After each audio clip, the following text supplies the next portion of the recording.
My name's William Golding, and I wrote this book, Lord of the Flies, in I think it was either 1953 or 1954.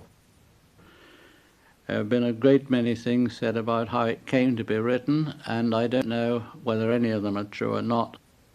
As far as I'm concerned, it happened because one day I was sitting one side of the fireplace and my wife was sitting the other, and I suddenly said to her, wouldn't it be a good idea to write a story about some boys on an island showing how they would really behave, being boys and not little saints as they usually are in children's books. And she said, that's a first-class idea, you write it. So I went ahead and wrote it. When girls say to me, and very reasonably, why isn't it a bunch of girls, and why did you write this about a bunch of boys?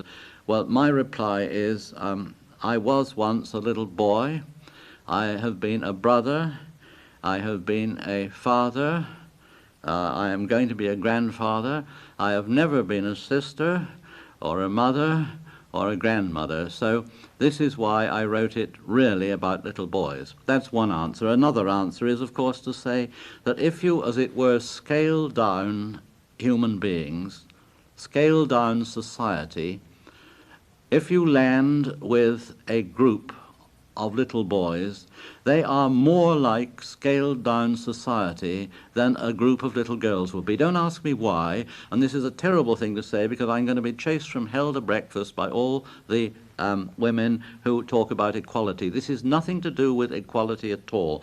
I mean, I think women are foolish to pretend they're equal to men. They're far superior and always have been.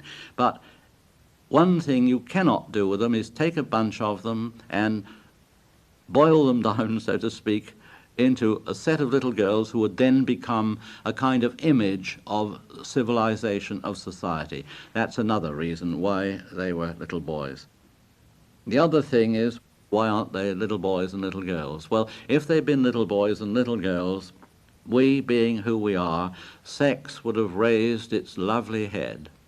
And I didn't want this book to be about sex. I mean, sex is too trivial a thing to get in with a story like this, which was about the problem of evil and the problem of how people are to live together in society, not just as lovers or man and wife.